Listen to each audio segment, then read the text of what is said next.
11절 말씀입니다.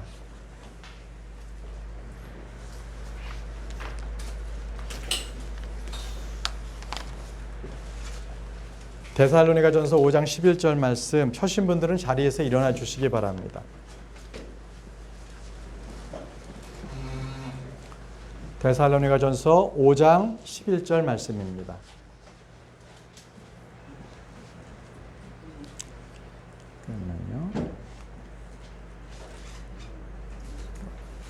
네, 여기 화면에도 좀 나왔습니다. 함께 읽겠습니다. 시작.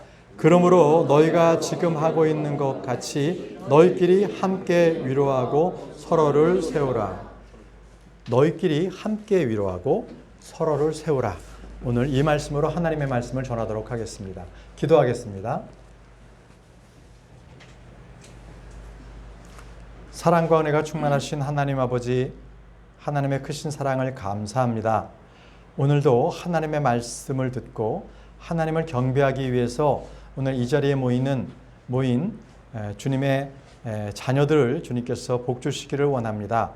오늘 이 시간에 주님께서 주시는 이 말씀 가운데 하나님의 임재하심이 있고 또 이 말씀을 통하여서 우리가 새롭게 믿음을 더할 수 있도록 주님 도와주시기를 원합니다.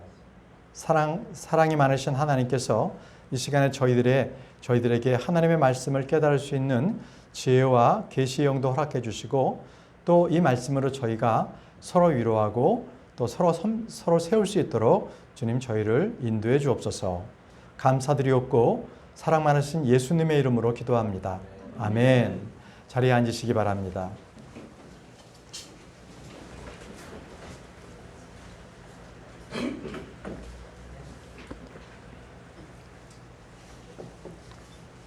네, 오늘은 말씀드린 대로 함께 위로하고 서로 세우라 이 말씀으로 주님의 말씀을 전하도록 하겠습니다. 이 말씀은 우리 교회에 지금 가장 필요한 말씀으로 주셨습니다. 오늘은 함께 위로하고 서로 세우려면 어떻게 해야 하는지 말씀을 통해서 그 해답을 찾아보도록 하겠습니다. 먼저 함께 위로하라입니다. 함께 위로하라. 성령님의 다른 이름은 위로자입니다. 영어 킹제임스 성경에서는 위로자라고 되어 있습니다. 컴포터입니다. 대부분의 개역 성경 그리고 현대 역본들에서는 성령을 위로자라고 하지 않고 보혜사라고 했습니다. 그렇기 때문에 위로자라는 그 참 사실을 덮어놓은 거죠. 네. 그래서 이 보혜사가 무엇인가 한국 국어대사전을 찾아보니까 그냥 다른 뜻 없고 그냥 기독교에서 성령님을 보혜사라고 칭한다 이렇게만 돼 있더라고요. 그러니까 정확하게는 위로자가 되겠습니다. 아까 위로라는 말은요, 우리나라 말로 따뜻한 말이나 행동으로 괴로움을 덜어주거나 슬픔을 달래주는 것 이렇게 정의되어 있더라고요. 국어사전에. 그렇지만 이 정도 가지고는 주님께서 우리에게 주시는 위로다라는 것엔 미치지 못해요. 한국의 어휘에는 위로라는 말이 우리가 생각하는 그 정도가 하나님이 주시는 것은 아니라는 것, 더 이상을 주시는 건데요. 하나님께서는 사람들이 말하는 단순한 위로의 말 정도가 아니라 괴로움이나 그 사람의 상처, 그리고 영과 혼까지도 깨끗하게 씻어주는 그러한 위로를 주십니다. 진리의 영이신 성령님께서는요, 우리를 진정으로 위로하시는 분이세요. 요한복음에서는 성령님을 위로자를 보내주신다고 하시면서 우리와 함께 영원히 거하게 하신다고 하셨거든요. 바로 요한복음 14장 16절에서 18절 말씀에 먼저 16절 말씀을 보겠습니다. 내가 아버지께 구할 터인즉 그분께서 다른 위로자를 너희에게 주사 그분께서 영원토록 너희와 함께 거하게 하시리니라고 하셨습니다. 예수님께서 하늘에 계신 아버지께 올라가면서 구한 것이 있는데 바로 위로자입니다. 우리를 위로하시를 위로자를 보내주시겠다고 했고요. 그 위로자는 다른 말로 진리의 영이라고 하셨습니다. 17절 말씀을 보겠습니다. 곧 진리의 영이시라 세상은 그분을 받아들이지 못하나니 이는 세상이 그분을 보지도 못하고 알지도 못하기 때문이라. 그러나 너희는 그분을 아나니 이는 그분께서 너희와 함께 거하시며 또 너희 속에 계실 것이기 때문이라 라고 하셨습니다. 자, 성령님께서는 분명히 진리의 영이신데 세상은 성령님을 알지 못하고 보지도 못했다고 했습니다. 예, 그렇지만 우리는 성령님을 압니다. 성령님은 우리와 함께 계시죠. 그분은 우리와 함께 계시고요. 우리 속에 거하시고요. 또 지금 예수님은 이 위대한 말씀을 선포하고 계시는 거예요. 성령님은 위로자다. 진리의 영이시고 너희와 함께 영원히 함께 계신다. 이렇게 말씀하고 계시는 겁니다. 18절 말씀을 보겠습니다. 내가 너희를 위로 없이 버려두지 아니하고 너희에게로 오리라 라고 하셨습니다. 자, 여기서 보시면요. 처음에 내가 라고 시작하셨죠. 내가. 그리고 너희에게로 오리라고 하셨거든요. 내가 너희에게 오리라고 하셨어요. 그러면 이것은 삼위일체 하나님을 여기서 또 말씀하시는 거거든요. 내가 오리라. 성령님이 오시는데 예수님도 오신다는 거예요. 아버지 하나님도 오십니다. 이것을 바로 우리는 내주하시는 하나님이라고 합니다. 디모데전서 3장 16절에 논쟁의 여지 없이 하나님의 성품은 위대하도다. 하나님께서, 여기서 하나님께서는 바로 아버지 하나님이십니다. 아버지 하나님께서 육체 안에는 예수님이십니다. 육체 안에 나타나시고 성령 안에서 의롭게 되시고 삼위일체 하나님이 다 나오셨죠. 또 마태복음 3장 17절에는요. 예수님께서 침례를 받으시고 난 후에 이제 물 위로 올라오셨을 때에 아버지 하나님께서 말씀하신 거거든요. 내가 그를 매우 기뻐하노라. 내가가 누구예요? 하나님 아버지가 그를, 예수님을 매우 기뻐한다고 하신 겁니다. 자, 이토록 우리는 성경 곳곳에서 내주하시는 하나님, 삼위일체 하나님을 우리가 자주 볼 수가 있는데 여기 로마서 8장 9절에 이렇게 세 분이 정확하게 나와 있는 걸 볼 수 있습니다.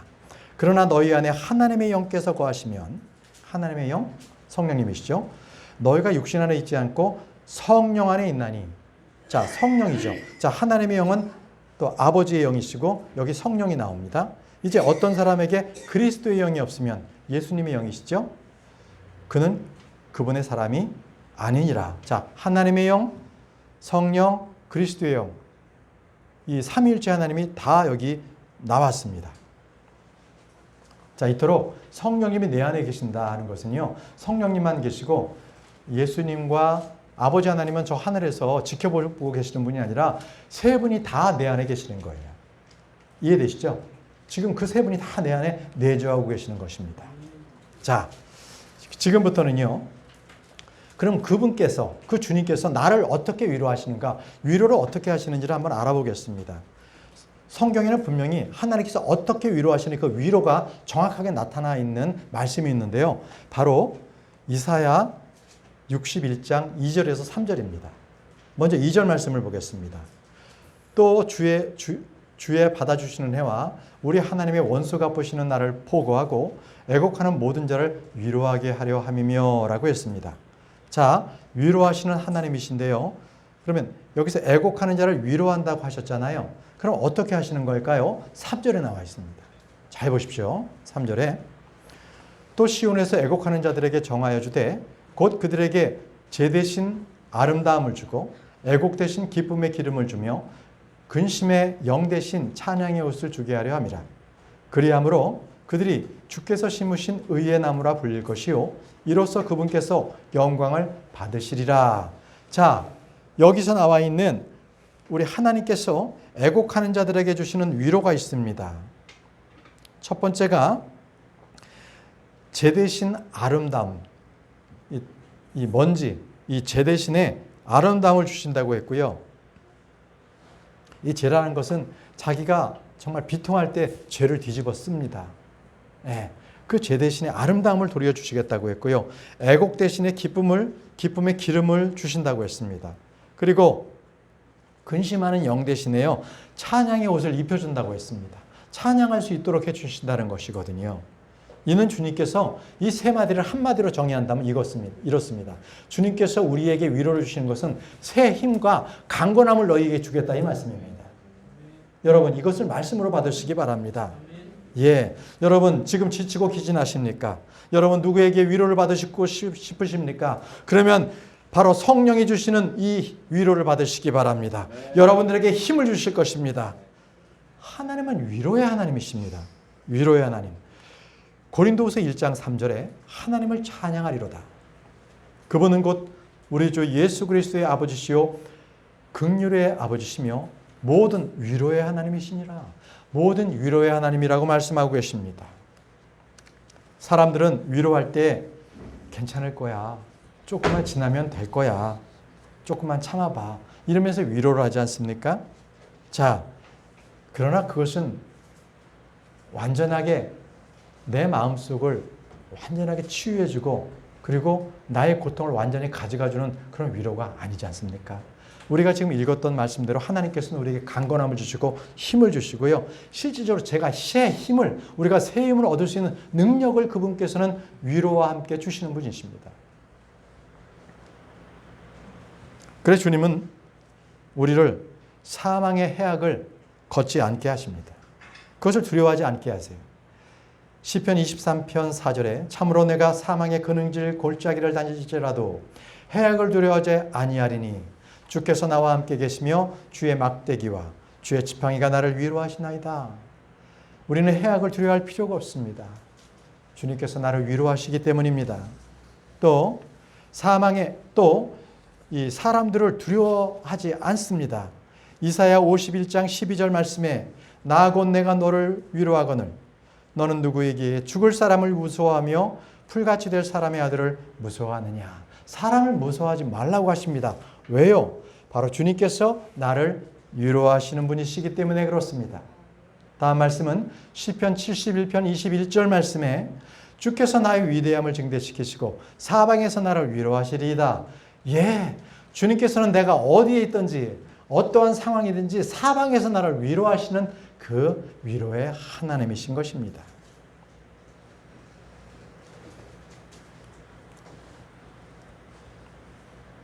지금부터는요, 나를 위로해 주는 것이 과연 어떤 것들이 있는지, 이제 주님께서 어떤 것들을 저희들에게 위로로서 주시는 것인지를 한번 알아보려고 합니다.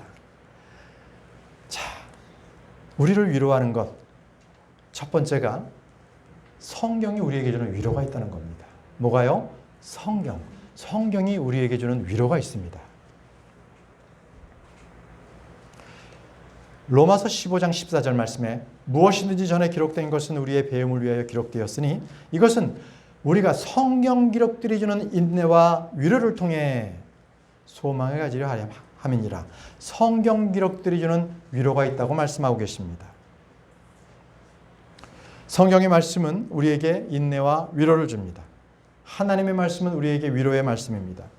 그렇기 때문에 우리가 꾸준하게 하나님의 말씀에 거할 때 우리는 낙담이나 슬픔이나 우리의 모든 괴로움은 안개처럼 사라집니다.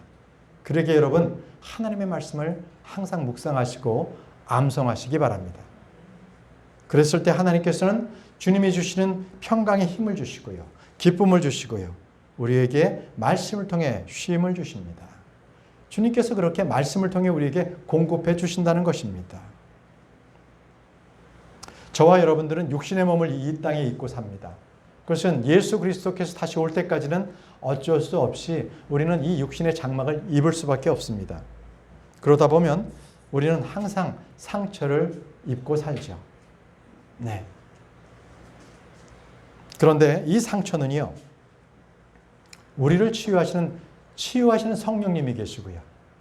그리고 말씀의 물로 씻는 성경이 우리에게 있습니다. 그러기에 우리는 위로받을 수가 있습니다. 여러분, 분명히 주님께서는 우리를 모든 상처를 치유하신다고 말씀하셨습니다. 바로 주님께서 주시는 말씀을 통하여서 우리를 치유하고 모든 상처를 거뜬히 치유하시고 나을 수 있도록 우리에게 인내와 위로를 더하시는 분이십니다. 잠언 18장 14절에 사람의 영이 그의 병약함을 지탱하려니와 상처 입은 영은 누가 감당하리요? 여러분, 저와 여러분들의 상처 입은 영은 누가 감당하겠습니까? 오직 한 분, 하나님뿐이 없습니다. 하나님 외에는 저와 여러분들의 상처를 싸매줄 사람은 아무도 없다는 것입니다. 예를 들어서 욥기에 보시면 욥의 세 친구가 와서 욥을 위로했을 때 과연 욥이 그들의 위로를 받았습니까? 도리어 욥은 상처를 받았죠. 그렇습니다. 여러분, 어려운 일이 있을 때 그 어려운 일을 통해서 사람에게 위로받지 말고 하나님께 위로받으시기 바랍니다. 하나님뿐이 없습니다. 욥기 42장 6절 말씀에 그러므로 내가 내 자신을 몹시 싫어하고 티끌과 재 속에서 회개하나이다 하니라. 이 말씀은 욥이요 친구들의 그러한 위로가 아니라 하나님께서 주시는 그 말씀을 통해서 그가 회개했던 겁니다. 그래서 이 고백을 한 거예요. 하나님의 말씀을 듣고 나서 주님, 제가 제 자신이 너무 싫어집니다. 티끌과 재 속에서 정말 제가 뒤집어 쓰고 제가 회개하겠습니다. 정말 저를 용서해 주십시오. 이렇게 하면서 그는 하나님 앞에 위로를 받게 됐던 겁니다. 이토록 주님께서 우리에게 주시는 말씀은 힘과 위로가 있습니다. 우리의 회복이 있습니다. 그리고 새롭게 되는 그러한 능력을 저희들에게 주십니다. 저는 이 말씀을 준비하면서 과연 우리 교회 성도님들께서 하나님의 말씀의 위로가 이 시간에 선포되지 않았다면 과연 여러분들께서 이렇게 1시간 넘게 보통 1시간 넘게 저희 교회로 오시는데 과연 그러실 수 있을까라고 생각합니다. 집 바로 옆에 5분 거리의 교회도 있을 것입니다. 왜 우리 이 대구 말씀 침례교회로 오십니까? 바로 하나님의 말씀으로 위로받기 위해 오시는 거 아니겠습니까? 아멘입니다. 우리는요, 이 말씀에 따라 서로 위로해야 합니다. 바로 데살로니가전서 4장 18절 말씀에 있는 것처럼 그러므로 이 말씀들로 서로 위로하라입니다. 서로 위로하시기 바랍니다. 자, 두 번째는요. 하나님께서는 사역자를 보내셔서 우리를 위로하신다. 누구를 보내십니까? 사역자를 보내십니다. 데살로니가전서 3장 2절에서 3절 말씀에 우리 형제 곧 하나님의 사역자요 그리스도의 복음 안에서 우리의 동료 일꾼인 디모데를 보내었노니 그것은 너희를 굳게 세우고 너희 믿음에 관하여 너희를 위로하여 아무도 그런 고난들로 인해 흔들리지 아니하게 하라 함이라. 우리가 이런 고난들을 받도록 정해준 줄을 너희 자신이 아느니라라고 했습니다. 여기서 디모데를 여러 목적 중에 하나가 성도들을 위로하기 위함이라고 사도 바울은 기록하고 있습니다. 여러분, 사역자는 예언의 말씀으로 성도들을 위로합니다. 그들을 권면하지요. 그리고 지금 이 디모데는 하나님께서 자기를 위로한 대로 그 말씀을 받고 성도들을 위로하러 그는 갔습니다. 바로 하나님께서는요, 낙심한 성도들을 위해서 이토록 사역자를 보내주신다는 겁니다. 사역자를 보내신다. 그래서 동일하게 이 두기고도 이 말씀에 따라서 또 보내줬습니다. 골로새서 4장 7절에서 8절에는 이 두기고를 골로새 교회로 보내서 위로하셨습니다. 그래서 두기고가 내 모든 형편을 너희에게 밝히 알려주거니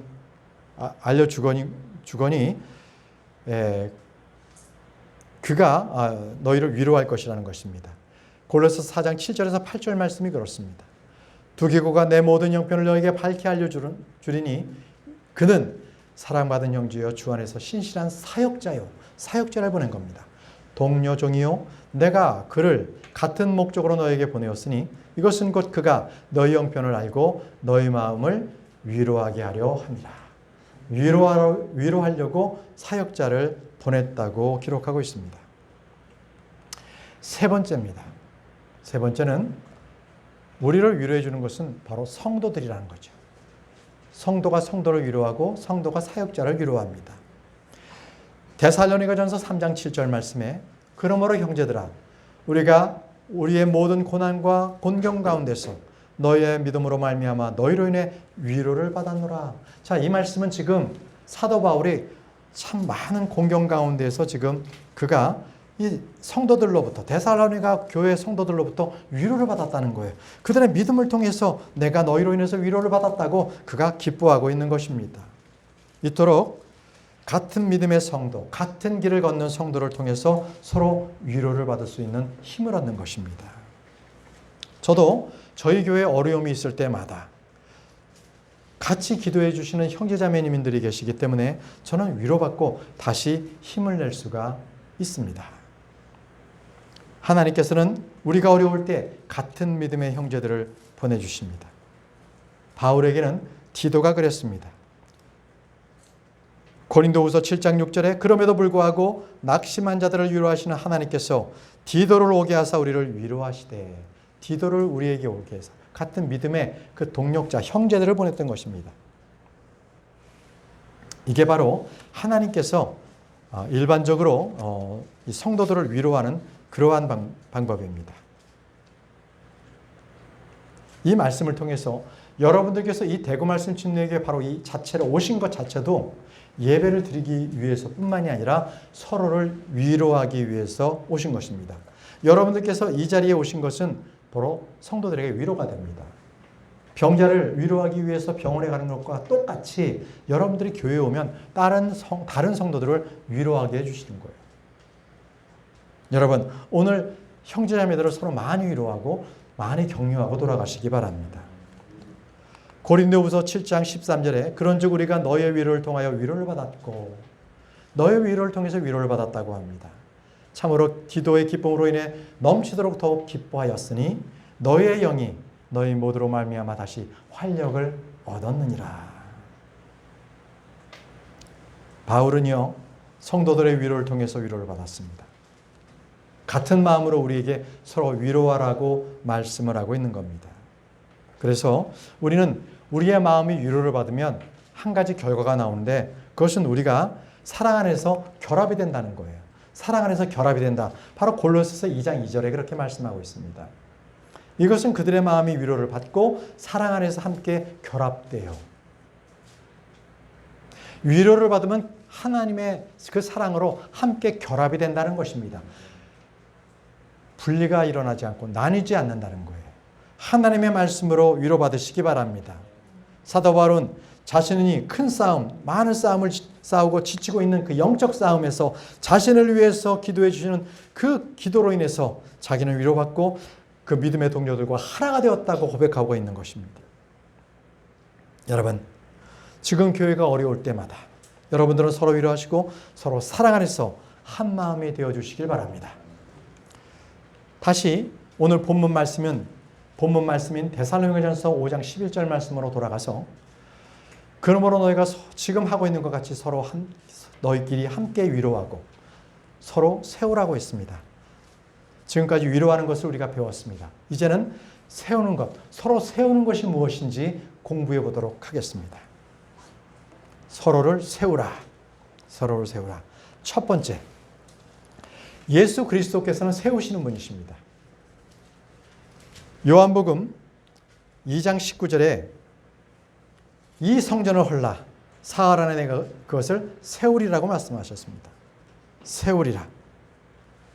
주님께서는 이 자신의 몸도 세우셨고 또 우리 몸도 성령님의 이 성전으로 세우셨죠. 주님께서는 우리를 다시 일으켜 세우시겠다고 하십니다. 예수님의 부활과 함께 우리를 다시 세우겠다고 하셨습니다. 그리고 예수님은 다윗의 그 성전, 그것을 다시 건축하고 그것을 다시 세우시겠다고 약속하셨습니다. 바로 사도행전 15장 16절 말씀입니다. 이 일 뒤에 내가 돌아와 다윗의 쓰러진 장막을 다시 건축하고 내가 그것에 허물어진 것을 다시 건축하며 그것을 세우리라. 예수님의 말씀이셨습니다. 예수님께서 다시 다윗의 장막, 바로 하나님의 성전을 다시 세우겠다고 말씀하신 것입니다. 자, 두 번째는 무엇을 세우는 것인가? 하나님의 말씀은요, 우리를 든든히 세웁니다. 하나님의 말씀만이 저와 여러분들을 든든히 세운다는 것 기억하시기 바랍니다. 말씀은 사도행전 20장 32절 말씀. 이제 형제들아, 내가 너희를 하나님과 그분의 은혜의 말씀에 맡기노니 이 말씀이 너희를 든든히 세워 거룩히 구별된 모든 자들 가운데서 너희에게 상속 유업을 주리라. 하나님의 말씀, 그 은혜의 말씀이요, 저와 여러분들을 그 말씀 가운데에서 든든히 세워준다고 말씀하고 계십니다. 우리가 서로 세울 수 있는 것, 바로 이것은 하나님의 은혜의 말씀에 따라서 세워줍니다. 사도 바울은 에베소 장로를 불러서 내가 너희를 하나님과 그분의 말씀에 맡긴다고 지금 사도행전 20장 32절에 말했던 것입니다. 하나님의 말씀은요, 살아있습니다. 권능이 있습니다. 그리고 성도들에게 그 하나님의 말씀으로 먹이게 하십니다. 그렇기 때문에 우리는요, 하나님의 말씀이 우리의 기초가 된다면, 우리가 하나님의 말씀을 공부한다면 우리는 쉽게 무너지지 않습니다. 하나님의 말씀을 공부한다는 것은 내 자신을 세우는 일입니다.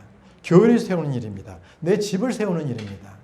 여러분, 말씀 안에 풍성히 거하시기 바랍니다.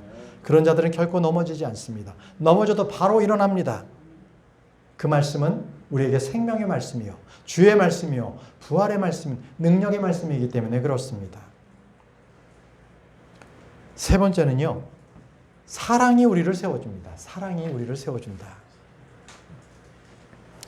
하나님께서는 각 교회에 하나님께서 은사, 선물을 주셨어요. 그 선물을 통해서 서로 섬기게 하셨거든요.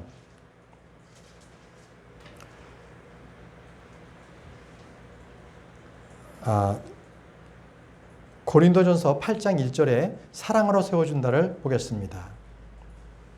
이제 우상들에게 바쳐진 것들에 관해 우리가 다 지식이 있는 줄 아나니 지식은 우쭐대나 사랑은 세워줍니다. 사랑만이 세워줍니다.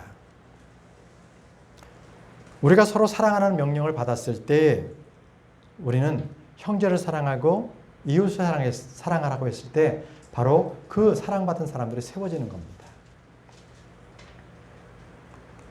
요한복음 13장 34절에서 35절 말씀에 내가 새 명령을 너에게 주노니 너희는 서로 사랑하라. 내가 너희를 사랑한 것 같이 너희도 서로 사랑하라.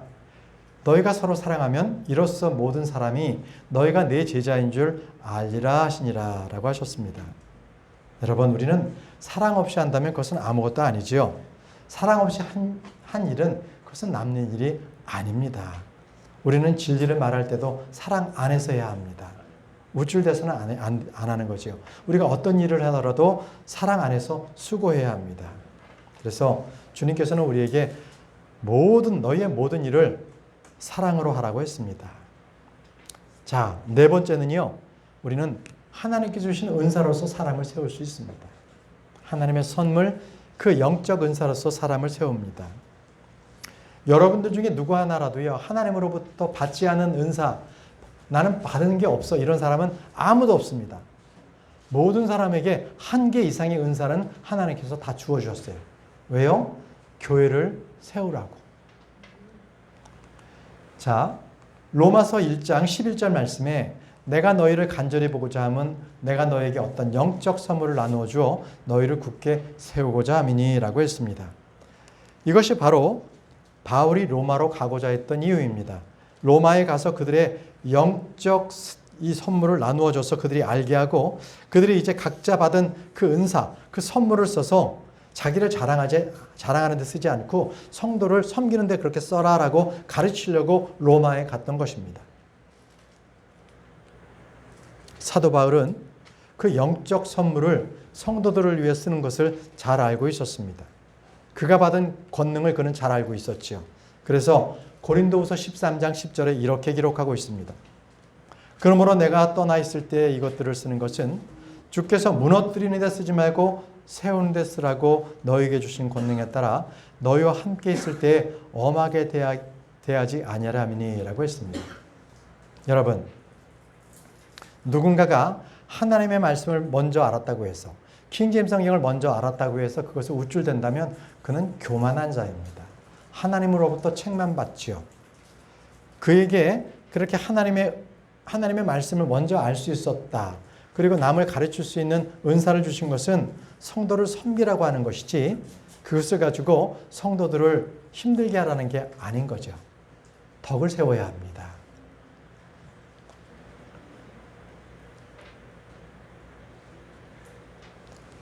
이 목자가 되었다는 것은 양떼에게 본이 되라. 그들을 섬기라고 하신 것입니다. 마찬가지로 이 바울은요, 자기가 받은 권능을 성도들을 세우는 데 쓰라고 준 것이라고 그렇게 말하고 있는 것입니다. 여러분들은 지금 재능이 있습니다. 시간이 있습니다. 물질이 있지요. 그리고 여러 가지 다양한 은사를 받았습니다. 나는 은사가 받은 것이 없다. 아닙니다. 누구에게는 다 한 가지씩 주셨는데 혹시 여러분들이 마음 가운데 누구를 돕고 싶다. 그것도 은사입니다. 누구를 돌보고 싶다. 그 사람이 참 외로워하는데 그 사람에게 전화 한 통하고 싶다. 은사를 받으신 것입니다. 말씀으로 위로하시면 됩니다. 바로 그런 받은 은사들로 서로 성도들을 섬기는 것입니다. 여러분들께서 교회에서 저거 지저분해서 내가 청소해야 되겠다. 아니면 주방에 사람의 일손이 부족한데 저길 도와야 되겠다. 섬기는 은사를 여러분들은 받으신 겁니다. 누구나 한 가지씩 은사는 받고 계십니다. 자, 다음은요, 5번째입니다. 5번째는요, 성도들을 세우는 일을 해야 되는 겁니다. 우리 모두는 성도들을 세우는 일을 해야 한다. 로마서 15장 2절 말씀입니다. 우리 각 사람은 자기 이웃을 기쁘게 하여 그의 유익을 구하고 그를 세워주어야 할지니라고 했습니다. 자, 여러분들은 내가 세워야 할 일이 무엇인가라고 잘 생각하십시오. 내가 이게 세워야 줘야 되는 건가? 아니면 이게 어떻게 해야 되는 건지 잘 모르면 성경 말씀을 기억하시면 돼요. 주님께서 기뻐하시는 대로 여러분들은 하시면 돼요. 그 말씀을 기억하시고 그 일에 따라서 그렇게 행하시면 됩니다. 설교자들에게 배웠습니까? 또는 성경 공부에서 배웠습니까? 그대로 하십시오. 하나님께서 기뻐하시는 다른 성도들을 세우는 일입니다. 우리가 교제 시간에도 얘기했지만 학교 교육은요, 하나님을 모르게 하는 게 공교육입니다. 하나님을 알려주질 않습니다. 그래서 요즘에는 많은 크리스찬들이 학교로 하나님을 보내지 않고 그냥 집에서 아이들을 가르치는 가정이 참 많아졌습니다. 학교에서는요, 자기를 가르쳐요. 하나님을 가르치지 않고 그래서 너의 안에, 너의 마음속에 있는 그런 것들을 잘 개발해서 그거를 너의 성공을 이루라고 하는데, 하나님께서는 교회에서는요, 말씀은 너는 낮아져라, 남을 섬겨라, 이렇게 반대로 가르치죠. 그렇습니다. 세상은 자기 실현을 하고 높은 곳에 오르라고 하지만 하나님께서는 자기를 부인하라고 합니다. 자기를 낮추라고 합니다.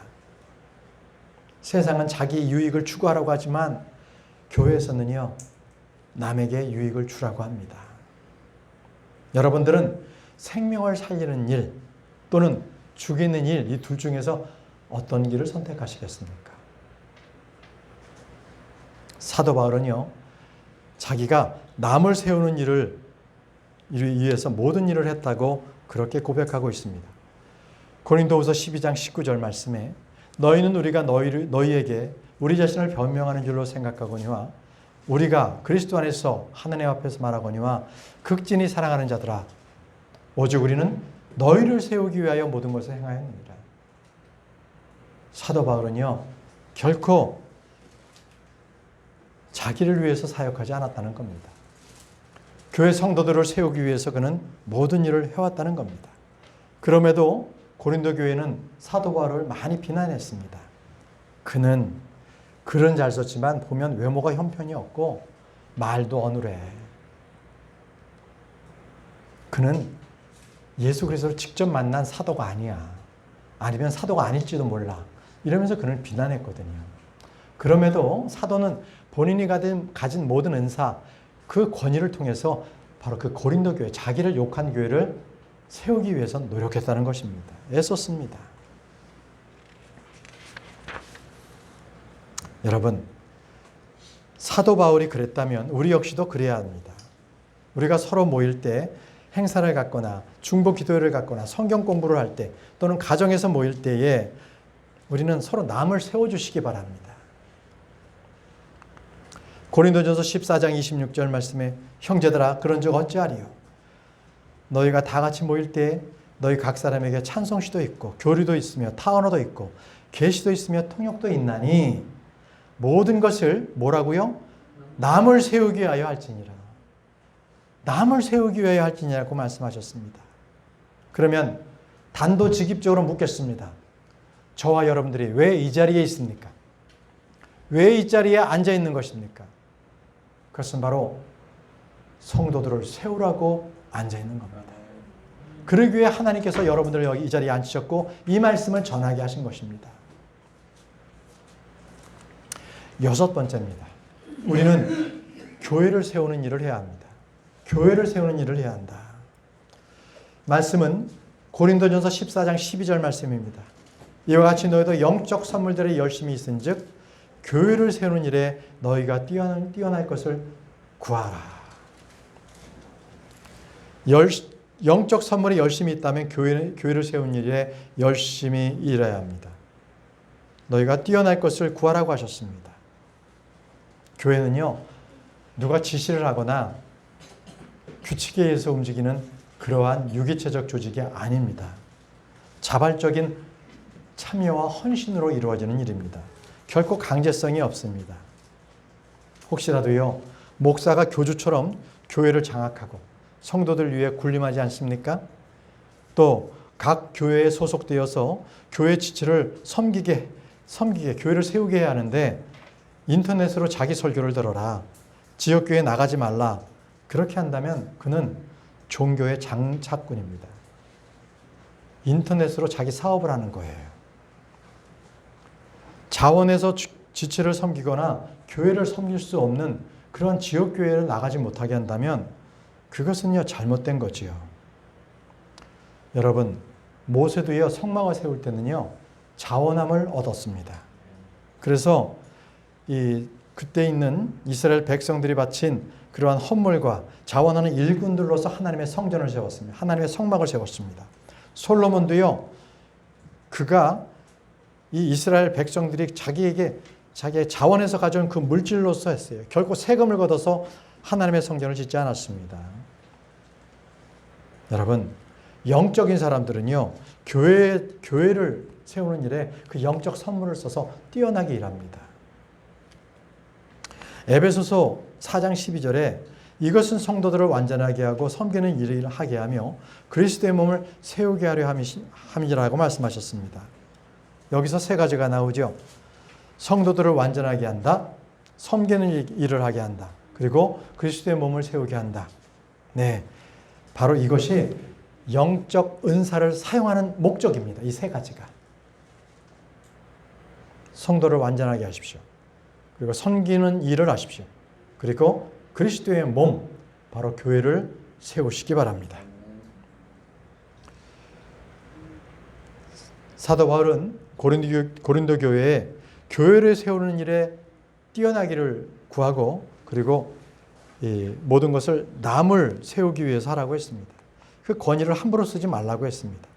고린도후서 10장 8절에 주께서 우리에게 주신 모든 우리의 권위는 너희를 무너뜨리라고 주신 것이 아니요 새로 하고 주신 것인즉 그것에 대하여 내가 조금도 자랑해도 부끄럽지 아니하리라. 그렇게 썼다는 겁니다. 사도 바울은 자기에게 주신 그 사도의 직분 그리고 말씀의 은사 이 권위를 통해 가지고 성도들을 세우는 데 썼지 결코 그것을 무너뜨리는 데 쓰지 않았다는 것입니다. 여러분, 말씀을 선포하는 자가 어느 교회를 무너뜨리려고 하고 있습니까? 그 교회를 접수한다고 하고 있지 않습니까? 네, 그는 거짓 사도임에 분명합니다. 거짓의 아비를 쫓고 있습니다. 교회는 세워야 하는 것입니다. 여러분, 우리가 아무리요 적합하다 할지라도 이 적법한 그 일이 적절하지 않다면 그 일은 하지 말아야 합니다. 고린도전서 10장 23절에 분명히 주님께서 말씀하셨습니다. 모든 것이 나를 위해서 적법하나 모든 것이 적절하지 아니하며 모든 것이 나를 위해 적법하나 모든 것이 세워주지 아니하나니. 여러분, 하나님의 말씀에 따라서 이게 아주 적법합니까? 아주 법으로서 명쾌합니까? 그런데 어느 형제가 굉장히 힘들어하고 아직 믿음이 연약해. 그런데 자기가 하나님의 말씀을 막 들이대면서 그 형제를 권면이 아니라 거의 욕을 하는 거예요. 형편이 없다. 너는 하나님의 말씀 그것도 모르냐. 이렇게 했을 때 과연 이것이 적법하냐 이겁니다. 그건 적절하지가 않죠. 도리어 그 형제를 위로하고 세워주고 그렇게 사랑으로서 그 형제를 이렇게 초신자인 그 형제가 있다면 그를 인도해야 되는데 초신자라고 깔보고 킹제임스 성경을 늦게 알았다고 우습게 알고 이러면 적절하지 않은 거예요. 적절하지 않은 겁니다. 자,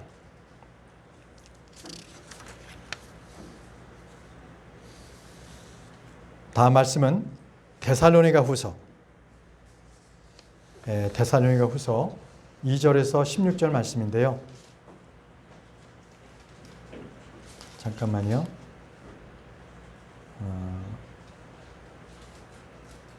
이 한 말씀 우리가 지금 6시까지 했고 제가 이 설교 이 노트를 안 보고 하다 보니까 아직 이런 일이 발생을 했는데요. 예. 자, 이제 우리 교회는요, 서로 세워주기를 힘쓰고 남을 세우는데 그렇게 힘쓰는 자들이 되기를 바라겠습니다. 하나님은 우리가 서로 세워주기를 원하시고 또 우리가 각 사람을 잘 세워줄 수 있도록 우리 모두에게 영적 선물을 주셨습니다. 그 선물을 쓴다면 누구라도 다 세워줍니다. 주님은 우리에게 권능을 주셨고 믿음을 주셨습니다. 그래서 각 교회에 성경교사와 목사를 주셨습니다. 여러분들의 곁에 지체를 주셨습니까? 그러면 그를 세우십시오. 섬기십시오.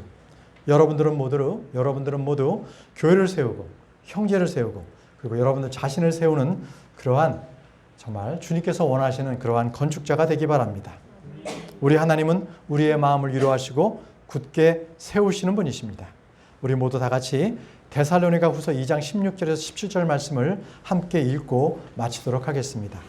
데살로니가 후서 2장 16절에서 17절 말씀입니다. 여기 앞에 화면에도 있습니다. 함께 읽겠습니다. 시작. 이제 우리 주 예수 그리스도의 그분과 또 우리를 사랑하시고 은혜를 통하여 영존하는 안위와 좋은 소망을 주신 하나님 곧 우리 아버지께서 너희 마음을 위로하시고 모든 선한 말과 일에서 너희를 굳게 세우시기를 원하노라. 너의 마음을 위로하시고 너희를 굳게 세우시기를 원하노라. 이 말씀이 오늘 여러분들께서 꼭 여러분의 마음밭에 심으시고 열매를 맺으시기 바랍니다. 그럼 다 같이 일어나셔서 찬송가 591장 나 어느 곳에 있든지를 찬양하겠습니다.